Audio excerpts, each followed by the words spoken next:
Hi! In front of me is Motorola Moto G100, and today I would like to show you how you can operate split screen view on this smartphone.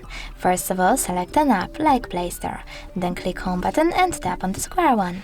Now tap on the icon of an app, so misclick and select split screen.